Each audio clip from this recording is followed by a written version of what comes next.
Semangat pagi. Pagi luar biasa.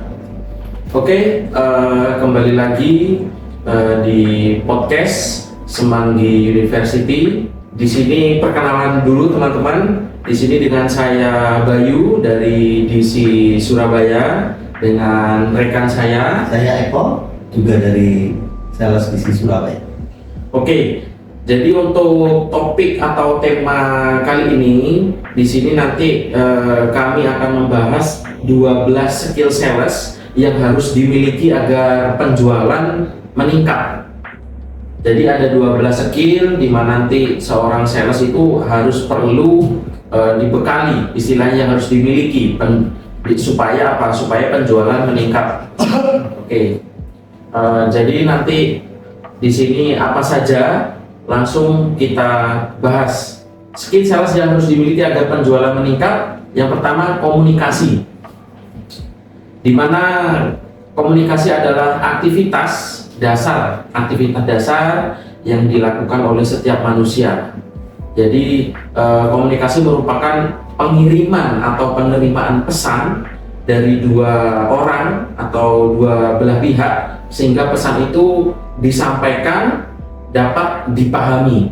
Istilahnya saya komunikasi dengan partner saya, ngobrol empat mata, saya menyampaikan dan apa yang saya sampaikan itu dipahami. Istilahnya kita komunikasi dengan pemilihan bahasa itu yang tepat, yang mudah dipahami. Pintar-pintar untuk public speaking. Itu seorang sales memang ya yang saya rasa itu sangat penting dari seorang sales. Karena apa? Karena kalau kita ngobrolnya enak, ngomong enak, itu yang saya rasakan itu mempengaruhi atau mengelabuhi.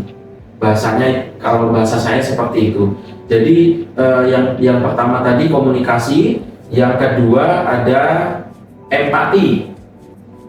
Seorang sales juga harus memiliki kemampuan untuk skill dalam memahami perasaan terhadap pelanggannya. Dengan memahami apa yang dirasakan pelanggan, sales dapat melakukan respon yang sesuai sehingga pelanggan dapat terbantu dan merasakan ketulusan. Istilahnya mentransfer energi. Jadi kita punya rasa empati. Yang selanjutnya ada negosiasi. Jadi negosiasi ini sempat kita bahas di tema podcast kita sebelumnya. Di sini termasuk skill. Jadi skill negosiasi yaitu proses tawar-menawar yang kita sebelumnya pernah juga bahas, yang dilakukan dua orang atau lebih. Dan di situ ada berunding untuk mencapai kesepakatan bersama. Jadi win-win. Istilahnya ada kesepakatan yang sudah disetujui oleh kedua belah pihak. Dan yang selanjutnya ada fokus pada target. Jadi untuk mendapatkan penjualan yang diinginkan, perusahaan atau sales itu sendiri harus memiliki target penjualan. Dengan target yang telah ditetapkan, sales harus fokus pada target tersebut. Oke, lanjut yang kelima, ada membangun hubungan baik dengan pelanggan. Nah, ini menurut Pak Eko ini apa? Membangun hubungan baik dengan pelanggan. Ini poin kelima. Nanti sebelum memasuki poin berikutnya, yang selama ini kita sama-sama di divisi sales membangun hubungan baik dengan pelanggan itu mungkin bisa ditarik kesimpulan secara realnya kita di kehidupan sales. Membangun hubungan itu secara sederhananya keputusan membeli itu kan urusan di tangan besar atau di tangan pelanggan. Okay. Jadi nggak ada, kalau menurut saya itu nggak ada customer itu yang royal terus ke kita. Jadi royal dan percaya dan setialah dengan kita. Okay. Nah, kita memaksimalkan aja, kita berupaya bagaimana caranya tetap royal ke kita, Mas. Okay. Tetap percaya ke kita, tetap setia ke kita. Itu tadi. Soalnya kan dari kompetitor pun serangannya luar biasa, Mas. Betul. Kita memaksimalkan aja di apa caranya biar tetap setia ke kita. Itu yang saya maksud dengan membangun hubungan. Gitu. Banyak caranya. Betul. Bicara soft skillnya, tidak ada hal-hal kecil terlalu berempati. Oke, siap. Terima kasih, sangat menarik sekali. Oke, di sini kita langsung lanjut ke poin berikutnya, yaitu kemampuan persuasi. Kemampuan persuasi yaitu kemampuan salah satu skill sales, iya, yang harus dimiliki ini wajib juga.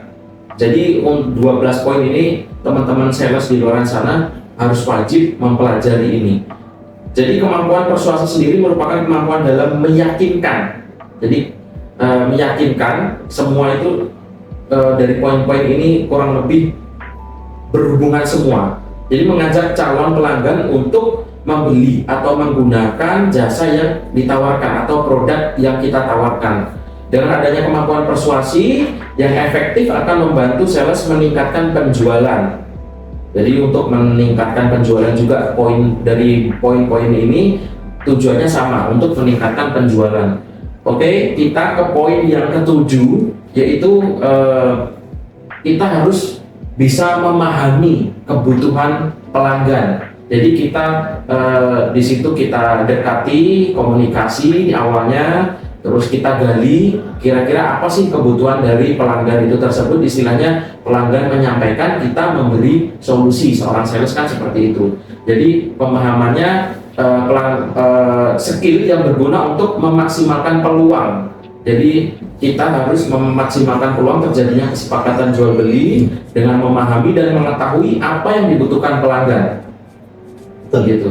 Jadi pelanggan butuh apa, nanti kita berikan solusinya. Gitu. Jadi untuk poin yang ke-8, kita harus mampu beradaptasi.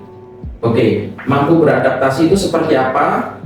Yaitu di dalam dunia bisnis perkembangan terjadi begitu cepat, banyaknya kompetitor dan inovasi yang baru dapat mempengaruhi dalam perdagangan. Oleh karena itu seorang sales kita harus memiliki skill beradaptasi. Jadi kita juga dituntut untuk cepat beradaptasi dengan lingkungan baru. Istilahnya kita ketemu dengan orang baru, dengan karakter-karakter juga yang baru-baru itu, kita harus cepat juga beradaptasi. Perubahan pasar dan minat pembeli, hal tersebut harus selalu dilakukan agar produk yang kita tawarkan atau jasa yang kita tawarkan dapat relevan dengan minat dan kebutuhan seorang pembeli.